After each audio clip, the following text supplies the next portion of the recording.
আর তোমার? আমার নাম নাজিয়া সুলতানা। মাশাআল্লাহ, খুব সুন্দর নাম। জাযাকাল্লাহ খায়রান। তুমি কোথা থেকে এসেছো? আমি মাইগ্রাম রেঞ্জ থেকে এসেছি। আর তুমি কোথা থেকে এসেছো? আমিও মাইগ্রাম রেঞ্জ থেকে এসেছি। তুমি কেমন আছো মিসবা? আলহামদুলিল্লাহ, আল্লাহর রহমতে আমি খুব ভালো আছি। আর তুমি কেমন আছো নাজিয়া? বিহামদুলিল্লাহ, আমিও আল্লাহর রহমতে খুব ভালো আছি। তোমার পরিবার কেমন আছে?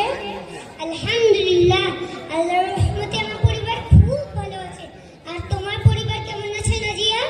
বিহামদুলিল্লাহ, আমারও পরিবার আল্লাহর রহমতে ভালো আছে। তোমার শখ কি? আমার শখ শেখা। আর তোমার? আমার শখ কোরআন তেলাওয়াত করা। মাশাআল্লাহ, খুব সুন্দর প্রিয় বন্ধু। ধন্যবাদ। তুমি আজ নামাজ পড়েছিলে?